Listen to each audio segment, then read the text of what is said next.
Orang yang jiwanya buruk suka menyebarkan yang buruk. Tapi yang jiwanya baik, dia akan berusaha untuk menjauh dari hal-hal seperti ini. Berlebih-lebihan tapi dengan penuh keinsafan, memaklumi kesalahan dan kekurangan manusia. Dengan ini dia belajar dari asma'ullahil husna, memberikan maaf, memberikan ampun, menutupi kejelekan seseorang, tidak menyebut-nyebut keburukannya. Ini perbuatan yang dicintai Allah Subhanahu wa Ta'ala. Ada sebuah kisah yang menarik. Ini juga diceritakan, dituturkan oleh almarhum Syekh Muhammad Mutawalli Asy-Sya'rawi. Satu kali Rasulullah SAW tersenyum dan tertawa. Lalu para sahabat bertanya kepada Rasulullah SAW, apa yang membuatmu tertawa wahai Rasulullah? Dia bilang, saya tertawa menyaksikan bagaimana seorang yang teraniaya.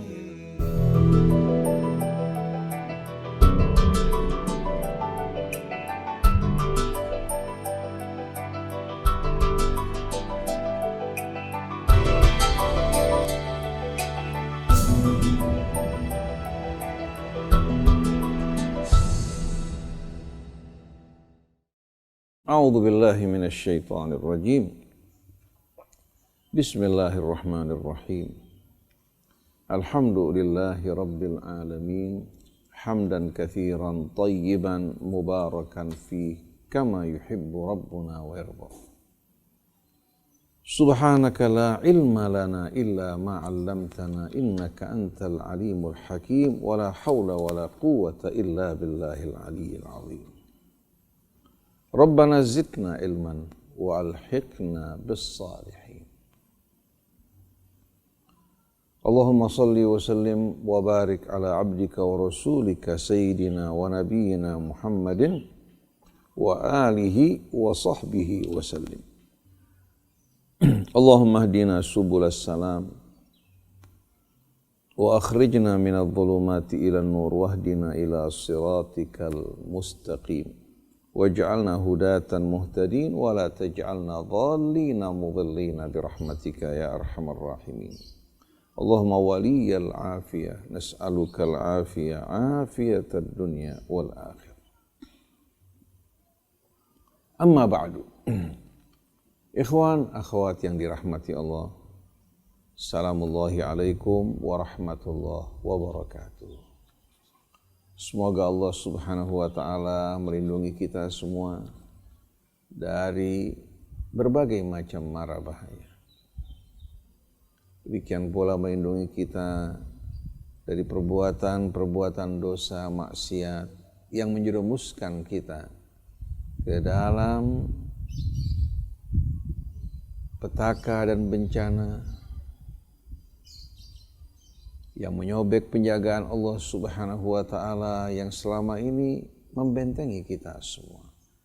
Karena perbuatan-perbuatan dosa, terutama sekali kezaliman, adalah perbuatan-perbuatan dosa yang menyobek penjagaan Allah Subhanahu wa Ta'ala yang ada pada seseorang. Oleh karena itu, Amirul Mukminin dalam doanya, Ali bin Abi Thalib alaihissalam, Allahumma inni a'udzubika minadz-dzunub allati tahtikul 'isam. Ya Allah, aku berlindung kepadamu dari dosa-dosa yang menyobek penjagaanmu. Juga dosa-dosa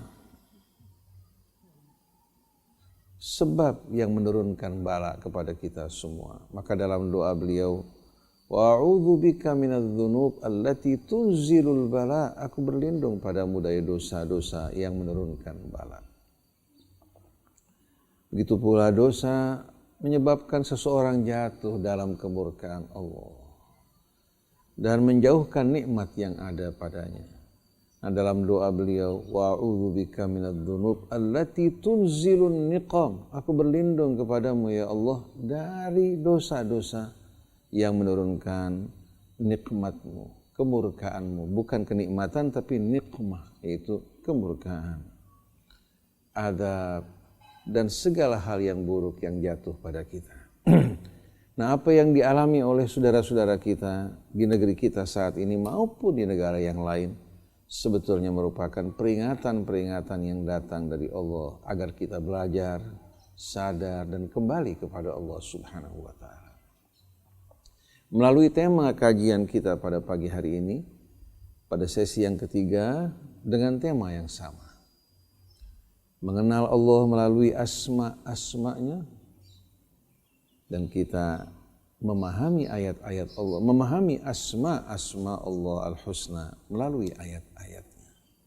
Baik melalui ayat-ayat kitabnya, ataupun melalui ayat-ayat Allah yang terdapat di langit dan di bumi, semuanya menerangkan, menjelaskan, menerjemahkan makna-makna yang indah yang termuat dalam asma-Nya. Pada kajian yang lalu bersama-sama kita telah merenungkan sedikit makna dari nama-nama Allah, Ar-Rahman, Ar-Rahim, Al-Alim, Al-Hakim, begitu pula Al-Qawi, Al-Matin, Al-Qadir. Bukan menerangkan keseluruhan makna yang termuat di dalamnya, tapi hanya bertujuan membuka jalan bagi kita untuk mengajak kita mengembara di tengah-tengah ayat-ayat Allah. Melalui pengembaraan kita akan mendapatkan pengalaman rohani yang amat banyak, yang membuat kita semakin dekat kepada Allah, masuk ke dalam rahmat-Nya, berada dalam dekapan rahmat dan perlindungannya, hingga kita hidup dalam penuh kedamaian rohani yang menjadi motivasi bagi kita untuk berlomba-lomba dalam melakukan kebaikan, membentengi kita dari perbuatan dosa, begitu juga menjaga kita, membentengi kita dari keresahan, kegelisahan, ketakutan, dan kesedihan. Ikhwan akhwat yang dirahmati Allah Subhanahu wa Ta'ala, mari kita awali renungan kita pada pagi hari ini dengan membaca Ummul Quran. A'udzu billahi minasy syaithanir rajim. Bismillahirrahmanirrahim. Alhamdulillahi rabbil alamin. Ar-Rahmanir Rahim, Maliki Yaumiddin, Iyyaka na'budu wa iyyaka nasta'in, Ihdinas siratal mustaqim, Siratal ladzina an'amta 'alaihim, ghairil maghdubi alaihim waladdallin.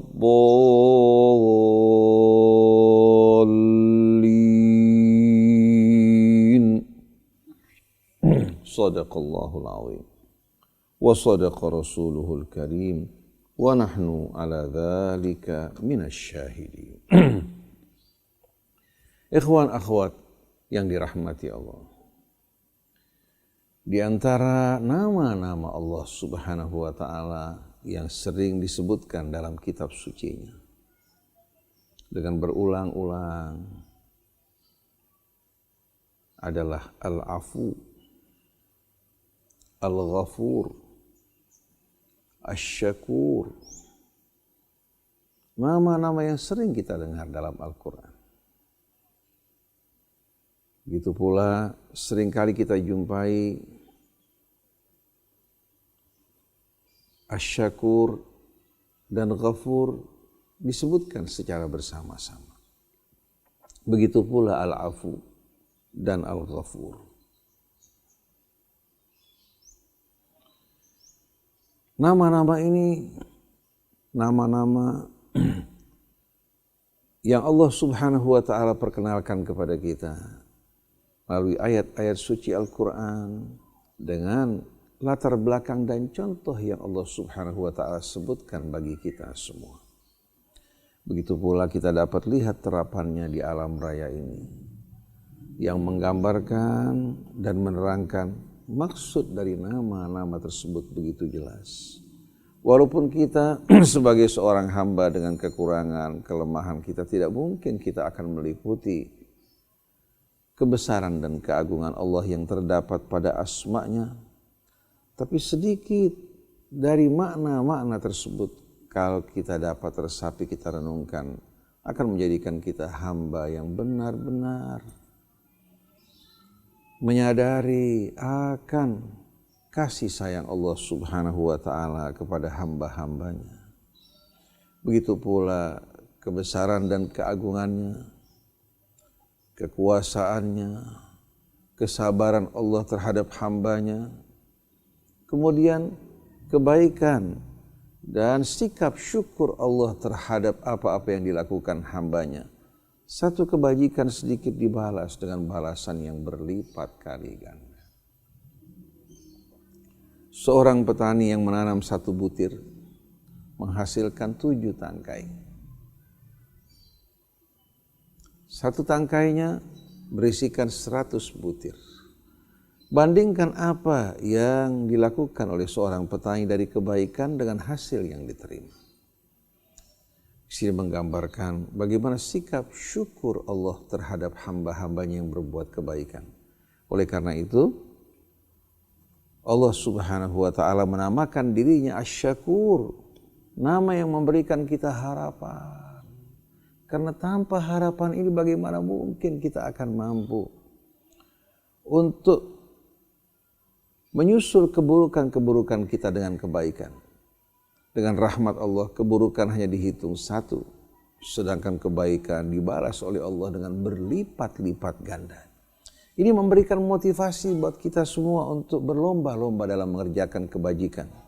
Karena pahalanya bukan 1 dibalas 1, tapi 1 dibalas 10, bahkan hingga 700 kali lipat. Maka apabila seorang manusia berakhir dengan kehidupannya menuju petaka dan azab di hari kemudian nanti, bukan karena Allah Subhanahu wa ta'ala kurang baik terhadap dirinya, karena kebaikannya dilipat gandakan, keburukannya hanya dihitung sama dengan apa yang dilakukan. Berniat baik diberikan 1 kebaikan, berniat buruk tidak dikerjakan diberikan 1 kebaikan oleh Allah. Kalau dia selama ini berbuat dosa lalu memohon ampun kepada Allah, Allah akan ampuni dan hapuskan dosa-dosanya. Kurang apa Allah Subhanahu wa ta'ala terhadap hamba-hambanya. Nah, Allah Subhanahu wa ta'ala dengan namanya Al-Afu, Al-Ghafur, Asy-Syakur. Dengan nama-nama ini menunjukkan rahmatnya yang tak terhingga. Menunjukkan juga janji-janjinya yang penuh dengan keindahan bagi hamba-hambanya yang tidak akan pernah diingkari. Membuat hambanya penuh dengan harapan di saat dia tergelincir melakukan perbuatan dosa. Dia tidak berputus asa. Tapi dia bangkit kembali, dia berusaha untuk memperbaiki dirinya.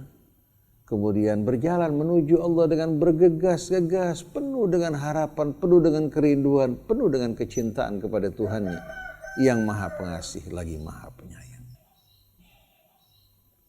Oleh karena itu Allah Subhanahu wa ta'ala memberikan kita contoh-contoh pelajaran dalam kitab sucinya melalui kejadian peristiwa yang dialami oleh sahabat-sahabat Nabi kita Muhammad sallallahu alaihi wasallam atau yang dialami oleh para nabi sebelum Nabi kita Muhammad sallallahu alaihi wasallam. Kita ambil contoh pertama-tama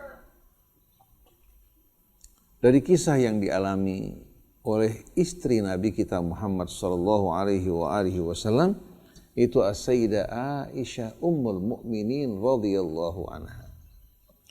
Ayahnya adalah sahabat Rasul dan juga mertuanya itu Abu Bakar As-Siddiq radhiyallahu anhu.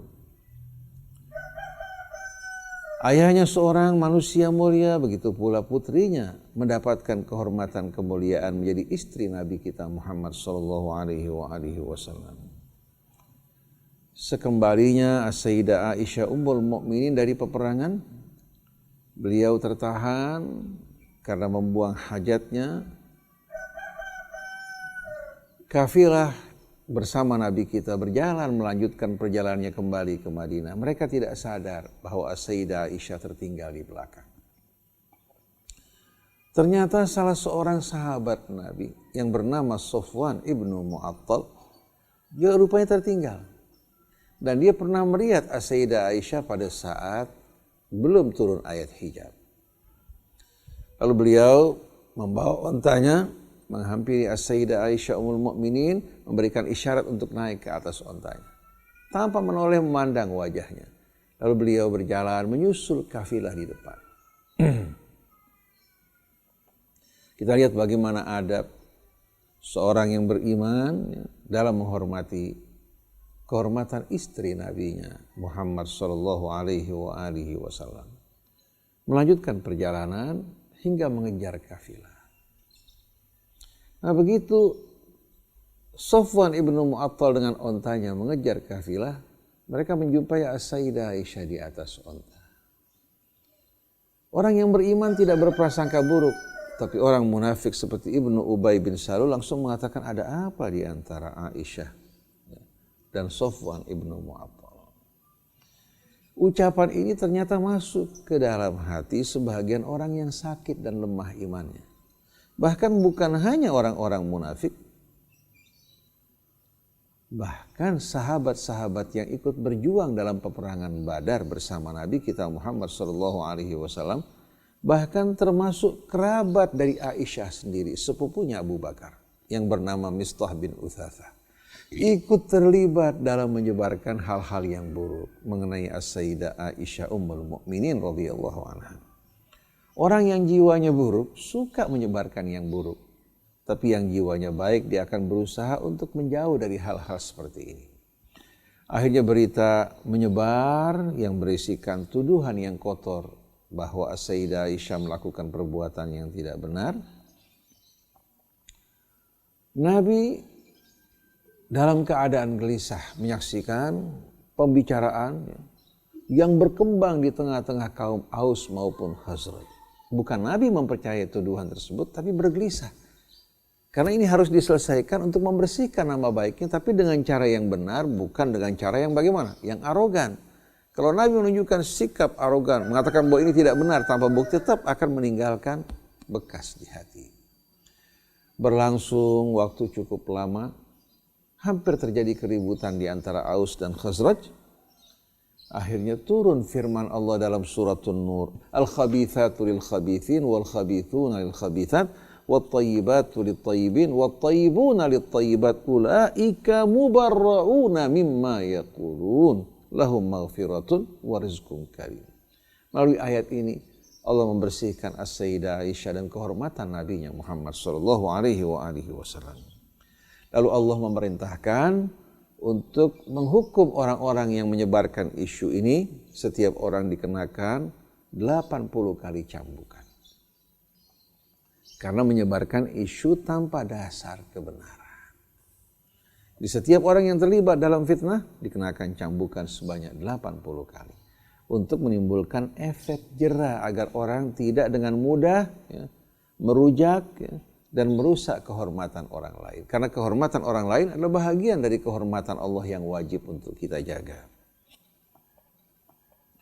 Ketika Abu Bakar As-Siddiq radhiyallahu anhu menjumpai kebohongan tersingkap, hatinya sakit sebagai seorang ayah. Putrinya bukan hanya seorang putri biasa, tapi menjadi istri Rasul. Bagaimana sang ayah merasa malu terhadap isu tersebut. Orang memandang dirinya dengan pandangan-pandangan yang penuh kecurigaan. As-Sayyidah Aisyah juga pasrah kepada Allah Subhanahu wa taala. Abu Bakar bersumpah untuk tidak membantu lagi orang-orang yang terlibat dalam memfitnah anak. Dia bersumpah dengan nama Allah untuk tidak lagi membantu orang-orang yang terlibat dalam memfitnah anak. Menurut kita wajar apa tidak? Menurut kita kan wajar. Artinya Abu Bakar tidak melakukan perbuatan aniaya dengan memukul dan lain sebagainya. Tapi dia mengatakan mulai saat ini saya tidak akan lagi bantu orang-orang yang tidak mensyukuri kebaikan yang aku berikan padanya. Malah terjebak, terpelosok dalam memfitnah putriku menodai kebaikan. Tapi ternyata Allah Subhanahu wa taala mengarahkan Abu Bakar As-Siddiq radhiyallahu anhu dan orang-orang yang mengalami pengalaman yang sama untuk memberikan maaf, untuk berjiwa lapang, memberikan maaf, melupakan kesalahan-kesalahan pelaku-pelaku yang berbuat keburukan tersebut, Karena apa yang mereka perbuat keburukannya kembali kepada mereka. Apalagi Allah telah menghukum mereka dengan 80 kali cambukan. Nah, Abu Bakar As-Siddiq radhiyallahu anhu diajak untuk berlapang dada, memberikan maaf, melupakan, ya, dengan meneladani Allah Subhanahu wa taala yang maha kuasa, yang maha pengasih, yang maha penyayang, yang memberikan hambanya seluruh nikmat yang ada pada mereka. Hamba-hambanya berbuat dosa, berbuat kejahatan, bahkan mempersekutukan Allah dengan apa-apa yang Allah berikan. Tapi ternyata Allah memberikan maaf mereka. Allah Subhanahu wa taala mengampuni dosa-dosa orang yang datang bertaubat dan memperbaiki dirinya. Allah yang tidak butuh kepada hambanya. Allah yang maha kaya dari hambanya. Allah Subhanahu wa taala yang memberikan mereka segala-galanya.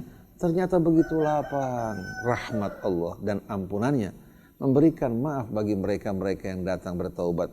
Bahkan mereka-mereka yang melakukan perbuatan dosa besar seperti mempersekutukan Allah, melakukan kerusakan, tidak disegerakan oleh Allah dengan adabnya. Allah berikan kesempatan, berikan bagi mereka waktu untuk kembali bertaubat pada Allah Subhanahu wa taala. Apabila masyarakat hidup saling memaafkan, saling mengampuni, melupakan yang buruk, tapi mereka mensosialisasikan yang baik, niscaya hidup ini akan menjadi indah. Hidup ini akan penuh keramahan. Kita akan rasakan kehidupan ini jauh lebih berarti, lebih betul-betul semarak, lebih hangat dan manis dibandingkan kehidupan di tengah-tengah kekayaan yang melimpah ruah, persaingan di antara sesama manusia, kedengkian, kebencian, permusuhan. Walaupun di tengah kemajuan, di tengah kekayaan yang melimpah, kalau tidak ada cinta, kehangatan, rasa ramah, juga memberikan maaf terhadap kesalahan dan dosa, maka hidup ini tidak akan berarti apa-apa. Salamun ala dunya idza lam yakun fiha sadiqun sadiqal wa'di munsifu. Selamat berpisah terhadap dunia ini. Kalau kita di dunia tidak memiliki teman yang betul-betul apa? Bersifat sidik, tulus, jujur. Tulus, jujur, sadiqun sadukun sadiqal wa'di, yang menepati janjinya, munsif dan penuh keinsafan. Di saat kita melakukan kesalahan, dia tidak bersikap berlebih-lebihan, tapi dengan penuh keinsafan, memaklumi kesalahan dan kekurangan manusia. Dengan ini dia belajar dari asma'ullahil husna, memberikan maaf, memberikan ampun, menutupi kejelekan seseorang, tidak menyebut-nyebut keburukannya. Ini perbuatan yang dicintai Allah Subhanahu wa taala. Nah, Allah Subhanahu wa taala turunkan dalam suratun Nur berhubungan dengan apa yang dilakukan dengan Abu Bakar sebagai pelajaran bagi kita semua. Wala ya'tali ulul fadli minkum was-sa'ati ayyutu ulil qurba wal masakina wal muhajirin. Wala ya'tali ulul fadli, itu ayat 22 dari surat An-Nur. Wala ya'tali ulul fadli minkum was-sa'ati ayyutu ulil qurba wal masakina wal muhajirina fi sabilillah wal ya'fu wal yasfahu ala tuhibbuna ay yaghfirallahu lakum wallahu ghafurur rahim. Ini ayat 22 dari surat An-Nur. Dan hendaklah orang-orang yang diberikan kelebihan dan keutamaan oleh Allah Subhanahu wa taala dari kalian tidak bersumpah untuk tidak memberikan kepada mereka kaum kerabat seperti Mistah, sepupu Abu Bakar yang terlibat dalam memfitnah putrinya. Wal masakin, atau orang-orang miskin yang membutuhkan bantuannya. Wal muhajirin, dan orang-orang yang berhijrah di jalan Allah. Karena yang terlibat dalam fitnah tersebut termasuk orang yang ikut berhijrah bersama Nabi kita Muhammad SAW. Lalu Allah Subhanahu wa taala berkata, wal ya'fu wal yasfahu ala tuhibbuna ay yaghfirallahu lakum wallahu ghafurur rahim. Wal ya'fu wal yasfahu. hendaklah mereka memberikan maaf. Memberikan maaf, melupakan di hati mereka yang buruk tersebut dengan mengingat nikmat karunia dan keutamaan Allah yang Allah Subhanahu wa taala berikan padanya. Juga dengan melihat bagaimana Allah Subhanahu wa taala yang bernama Al-Afu begitu luas memberikan maaf kepada hamba-hambanya. Wal yasfahu, safaha yasfahu, adam at-tathrib. Artinya apa? Dia tidak menyinggung kesalahan dan dosa, kejahatan yang dilakukan oleh orang tersebut. Dia berikan maaf, lupakan, dan tidak perlu menyindir. Tidak perlu menyindir, apalagi mengungkit-ungkit apa yang pernah dilakukan dari keburukan. Oleh karena itu kata musafahah, berjabat tangan, diambil dari kata safaha yasfahu. Musafahah wazannya mufa'alah ya dulu alal musyarakah. Saya, di pihak saya lupakan dan saya tidak mengingat keburukan kamu dan tidak akan menyebutkan kembali. Begitu pula di pihak kamu. Jadi sama-sama. Oleh karena itu dua orang muslim yang bermusafahah, dosa mereka berguguran berjatuhan satu dengan lainnya. Karena arti musafahah, dari dua belah pihak mereka saling melupakan keburukan masing-masing tanpa menyebutkan dengan mulutnya.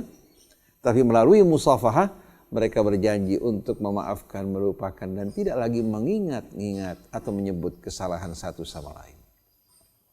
Tapi sayang, arti musafahah ini ternyata dan maknanya telah hilang dari benak kita semua. Hanya merupakan tradisi, bukan lagi menunjukkan arti yang lebih dalam dan lebih indah. Jadi wal ya'fu wal yasfahu. Hendaklah mereka apa? Memaafkan, tidak lagi mengingat, kemudian wal yasfahu. Hendaklah mereka tidak mengungkit-ungkit, tidak lagi menyebut dan mengingat apa-apa yang dilakukan dari perbuatan salah. Memulai lembaran baru dengan apa? Dengan kenangan yang baru. Karena kalau kita kembali kepada kenangan sebelumnya, mengingat apa yang pernah diperbuat, atau kita mengungkitnya kembali, maka hal ini akan membuat lembaran kita menjadi hitam. Seperti tulisan yang dihapus, walaupun diusahakan untuk dihapus, bekas-bekas hitamnya masih ada. Akhirnya kertas tersebut tidak lagi kembali dalam keadaan murni. Yang diinginkan Allah, kita memaafkan, kita melupakan, kemudian menghapuskan dari benak kita semua hal-hal yang buruk tentang saudara kita, memulai lembaran yang baru dengan isi juga yang penuh dengan kebaikan. Betapa indahnya masyarakat Islam seperti yang dialami sahabat-sahabat Rasul dulu. Bagaimana orang tua mereka, kakek mereka sebelum Islam, mereka berperang saling menumpahkan darah. Kalau dendam ini diingat, niscaya mereka tidak mungkin bersatu. Tapi bagaimana Allah telah membersihkan apa yang di hati mereka dari kebencian, permusuhan, mereka disatukan dalam iman kepada Allah. Persatuan yang amat indah, yang amat manis. Bukan hanya tubuh berkumpul bersama-sama, tapi hati mereka terlebih dahulu telah disatukan, dikumpulkan, dan dilembutkan.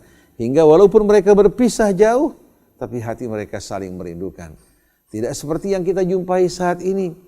Ajsamuhum mujtami'ah, tubuh mereka bersatu, rapat dalam shaf di masjid-masjid mereka, tapi wa qulubuhum syatta, hati mereka berbeda-beda. Ini yang menyedihkan. Jadi mari bersama-sama kita biasakan diri kita untuk memberikan maaf, tidak mengingat yang buruk, tidak mengungkit yang buruk, untuk tidak sama sekali membuat apa? Hatinya kembali teringat pada perbuatannya. Hingga mendorong dia untuk merasa malu, terkadang menutupi rasa malunya dengan sikap yang arogan. Banyak orang karena tidak tahan merasa malu terhadap perbuatannya, dia tutupi dengan cara-cara yang arogan, membuat dia semakin menjadi-jadi. Akhirnya kita jerumuskan dirinya sebagai kaki tangan syaitan. Wal'iyadzubillah.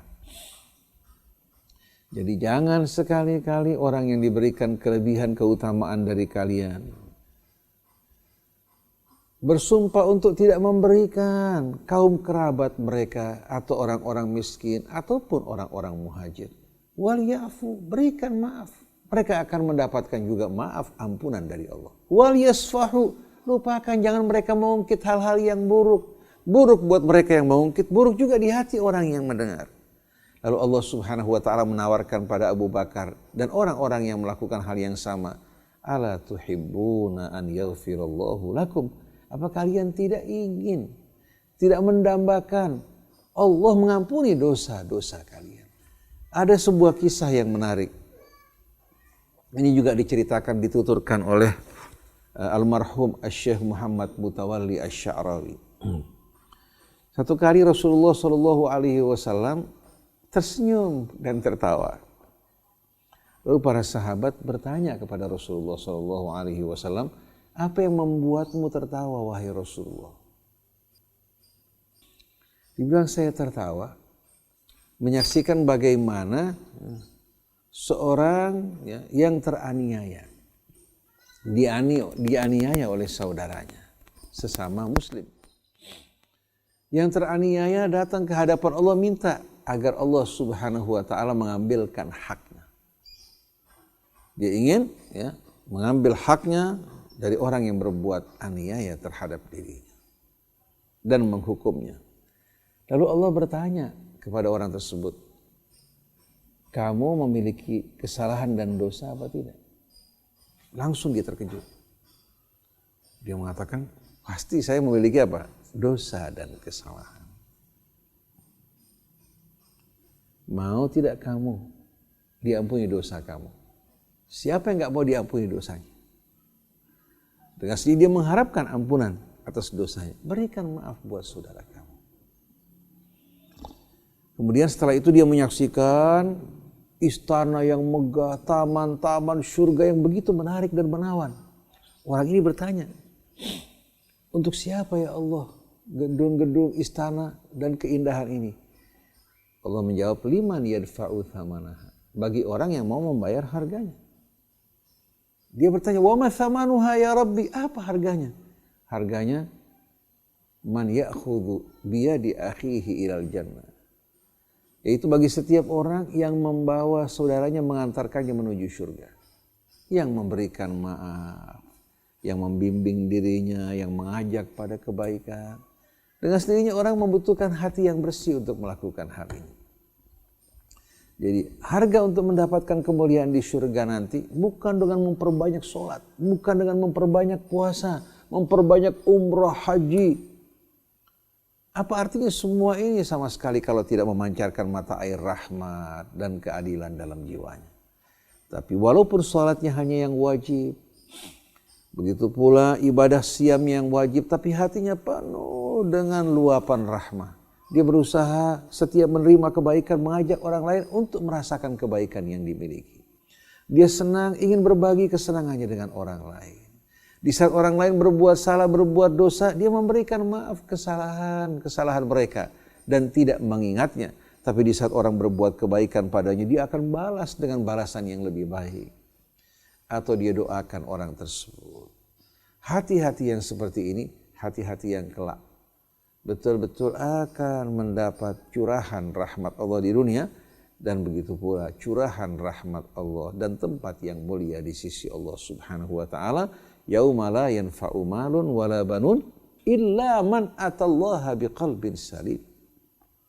Itu di hari di mana harta maupun anak tak berguna. Tapi yang datang kepada Allah dengan hati yang salim dari kebencian, permusuhan, rasa dengki. Hati yang penuh dengan kecintaan kepada sesama. Hati yang betul-betul penuh ketulusan mengabdi kepada Allah, tidak mempersekutukannya dengan sesuatu. Bekerja, beramal dengan mengharapkan ridha Allah. Oleh karena itu dia tidak mudah sama sekali terpancing oleh sikap dan perbuatan-perbuatan buruk orang di sekelilingnya. Bahkan dia mengingatkan mereka, mengajak mereka untuk sama-sama menikmati hidayah Allah yang Allah Subhanahu wa ta'ala berikan kepadanya. Orang yang jiwanya dalam keadaan sehat, baik, adalah jiwa-jiwa yang dicintai Allah dan jiwa-jiwa yang disiapkan untuk betul-betul meraih keselamatan dan kemuliaan di sisi Allah. Ini merupakan harapan bagi kita. Oleh karena itu jangan kita lebih banyak sibuk mengingat keburukan orang, kesalahan orang lain, kekurangan orang lain, lupa kepada kesalahan kekurangan dirinya. Kalau kita selalu mengingat keburukan orang, pernahkah kamu mengingat keburukan dan dosa yang kamu lakukan, baik di hadapan Tuhanmu maupun terhadap sesamamu? Maka kita belajar dari ayat 22 ini, maafkan, lupakan, jangan lagi kamu menyebut-nyebut kesalahan saudaramu. Di hari kemudian nanti Allah akan melupakan, memaafkan dan tidak akan mengungkit keburukan-keburukan kamu. Ala tuhibbuna an yaghfirallahu lakum wallahu ghafurur rahim.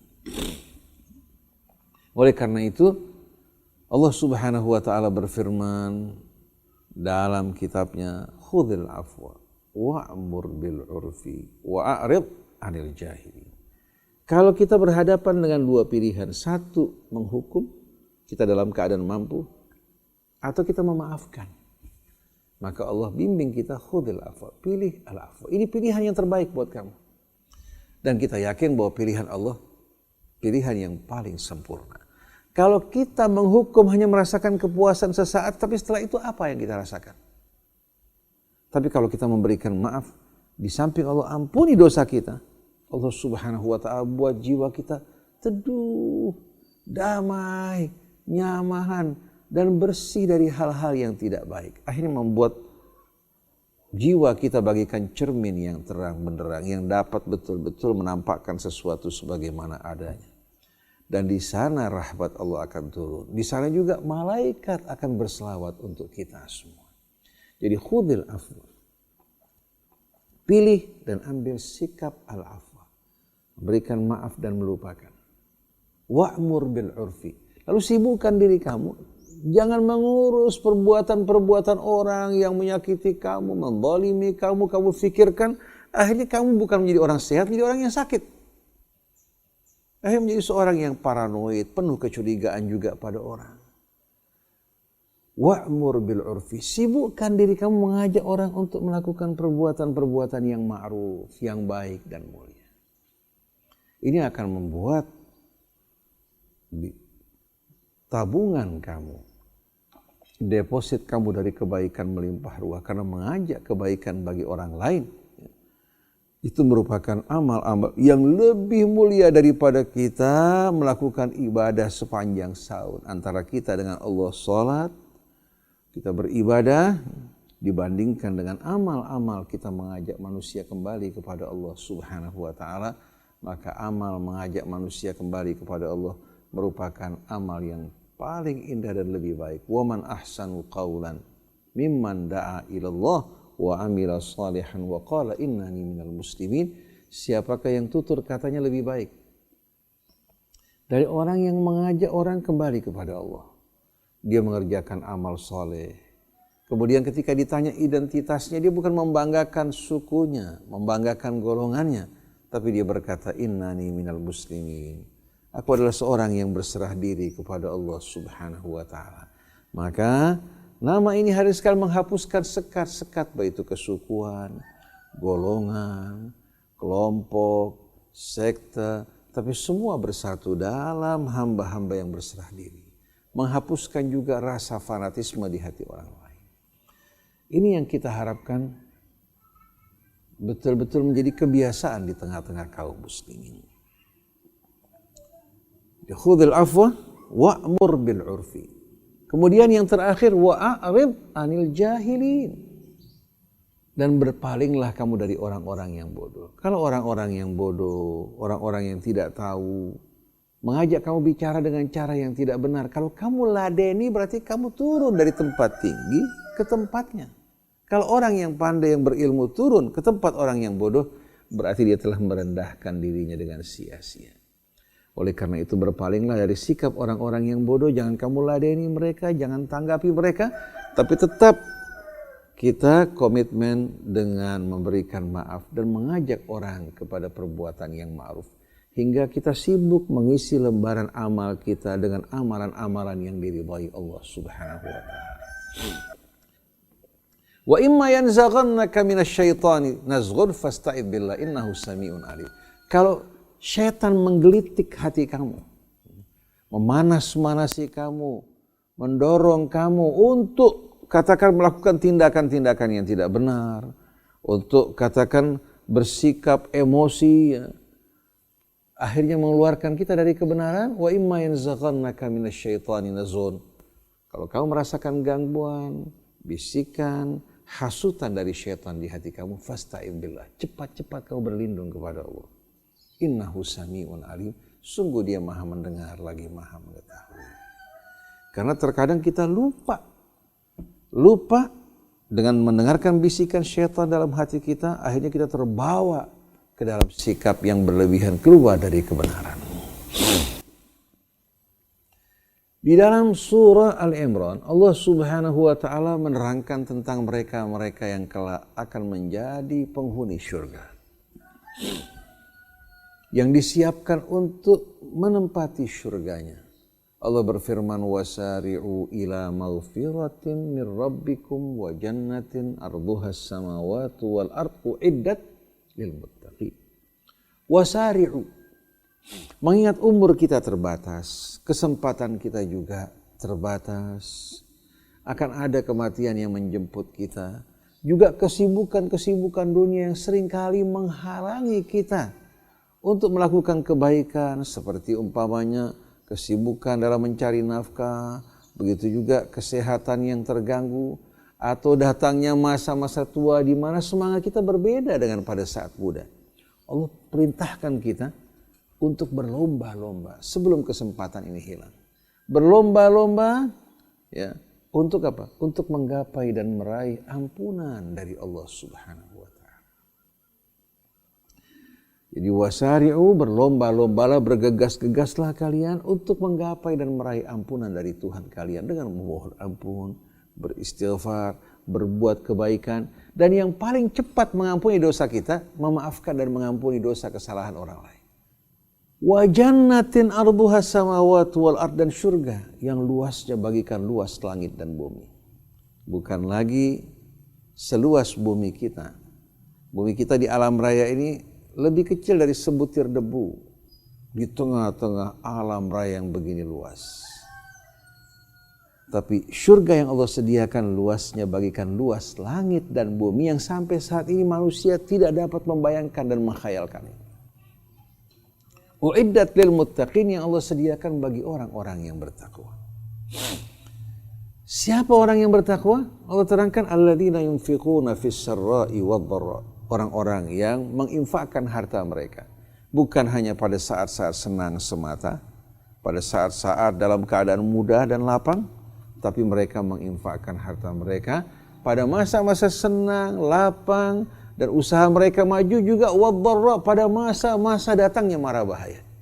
Di mana orang yang kaya biasanya berubah menjadi kikir, yang tadinya terbuka tangannya karena takut miskin, dia simpan hartanya. Nah, orang yang bertakwa kepada Allah, yang sadar bahwa hidup ini bukan dunia tujuannya. Pada saat dalam suasana lapang, mudah, dia berinfak. Pada saat susah, justru dia menambahkan infaknya lebih banyak. Karena di sana orang-orang membutuhkan. Alladzina yunfiquna fis sarra'i wad dharra wal kadhiminal ghaidh. Dan mereka orang yang suka menahan marah mereka. Tidak mudah melontarkan, melampiaskan marahnya, tapi dia selalu menahan marah dan emosinya menghadapi kekurangan dan kesalahan orang lain. Wal afina anin nas. Di samping dia menahan marah, kemudian wal afina anin nas, dia memaafkan kesalahan-kesalahan manusia. Jadi tidak disimpan di hati, ditahan pertama untuk tidak keluar. Setelah itu dia lepaskan ya, semuanya dengan memberikan maaf kepada mereka, bukan dengan mengeluarkan kata-kata yang tidak baik. Hingga tidak ada yang tersimpan dalam jiwa kita kecuali semuanya kebaikan. Jadi mereka yang menahan marah, memberikan maaf atas kesalahan-kesalahan orang lain terhadap dirinya, hingga jiwanya dalam keadaan bersih. Wallahu yuhibbul muhsinin, sesungguhnya Allah mencintai orang-orang yang berbuat kebajikan. Nah, di sini ikhwan akhwat yang dirahmati Allah Subhanahu wa taala, kita menemukan betul-betul pelajaran-pelajaran yang amat indah melalui asma Allah Subhanahu wa taala yang Allah tempatkan pada ayat-ayat yang berisikan pelajaran dan hikmah bagi kita semua. Demikianlah ikhwan akhwat yang dirahmati Allah, kita yang merenungkan asma Allah melalui ayat-ayat Allah, juga melalui berbagai macam pengalaman kehidupan yang kita rasakan, hingga kita betul-betul merasakan bahwa nama-nama ini nama-nama yang mengandung betul-betul muatan, dan bala bantuan yang dapat membantu kita dalam kesedihan dan kedukaan kita. Marilah kita banyak-banyak bersyukur kepada Allah Subhanahu wa taala. Banyak mengingat kebaikan yang Allah berikan. Begitu juga melihat kehidupan dari sisi positif. Jangan hanya melihat dari sisi negatifnya. Karena kalau kita hanya melihat dari sisi yang negatif, kita akan kehilangan kesempatan untuk meraih kemuliaan yang Allah janjikan. Untuk membangun kehidupan yang benar-benar indah di tengah-tengah kehidupan dunia ini. Begitu pula mempersiapkan bekal bagi hari akhir nanti. Sebagai contoh penutup, kita saksikan bagaimana Nabi berhadapan dengan cobaan yang berat. Menghadapi Abu Jahal, menghadapi Abu Lahab, menghadapi kaum musyrikin Quraisy 13 tahun. Belum fitnah yang mereka lontarkan. Nabi bersama orang yang beriman bersabar. Menerima dengan penuh kepasrahan. Kalau mereka melihat dari sisi negatifnya, mereka akan berkeluh kesah. Mereka akan menjadi orang yang kalah dan terkapar. Tapi mereka melihat dari sisi karunia Allah. Justru dengan cobaan-cobaan yang terjadi atas mereka, melalui tangan-tangan Abu Jahal, Abu Lahab dan lain sebagainya, mereka terangkat dengan mulia di sisi Allah. Mereka dikenal dengan para muhajirin, begitu pula Ansor. Kedatangan kaum muhajirin kepada mereka justru menjadi ujian buat mereka. Mereka berbondong-bondong menyambut, menempatkan kaum muhajirin di rumah mereka, mengutamakan mereka atas diri mereka. Jadi cobaan ini terjadi semua di mata Allah sebetulnya untuk memberikan kesempatan bagi kita untuk meraih kemuliaan yang Allah Subhanahu wa taala janjikan. Karena tidak mungkin kita akan meraih kemuliaan tersebut tanpa perjuangan dan kesabaran. Begitu pula Al-Husain ibnu Ali bin Abi Thalib alaihissalam.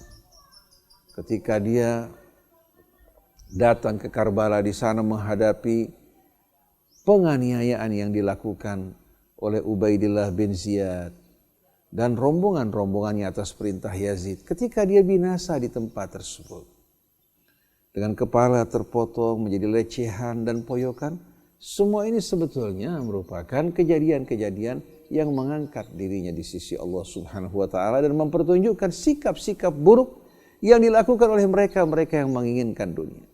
Dan saya yakin kalau seandainya beliau ditawarkan kembali untuk hidup, beliau mendambakan keadaan tersebut kembali terulang seperti para syuhada yang mati di jalan Allah. Ketika mereka ditawarkan sesuatu oleh Allah, mereka mengatakan, ya Allah, seandainya kamu ingin berikan kami kesempatan, kembalikan kami ke bumi agar kami dapat berjihad di jalanmu dan kemudian kami mati dalam keadaan syahid. Jadi coba lihat kehidupan ini dengan sisi positifnya dan berusaha menjauh dari perbuatan-perbuatan negatif. Oleh karena itu cobaan yang dialami bangsa ini, kalau kita bisa melihat sisi positifnya yang merupakan pendidikan dari Allah. Mendidik kita untuk bersyukur atas nikmat kebaikan yang selama ini Allah berikan. Tapi kita lupakan bersabar. Sabar yang akan mengampuni dosa kita. Membersihkan diri kita dari perbuatan-perbuatan kita yang lalu. Dan setelah kesabaran bagikan mendung, setelah itu turun hujan rahmat dengan membawa harapan bagi kita semua. Insya Allah cobaan ini tidak berlangsung lama. Orang-orang yang beriman dapat mengambil pelajaran yang baik, sedangkan orang-orang yang zalim, Allah Subhanahu wa taala, Allah lebih tahu tentang apa yang bakal Allah lakukan terhadap mereka. Kita serahkan mereka semuanya kepada Allah. Subhanakallahumma wa bihamdik asyhadu an la ilaha illa anta astaghfiruka wa atubu ilaik wal afu minkum. Wassalamualaikum warahmatullahi wabarakatuh.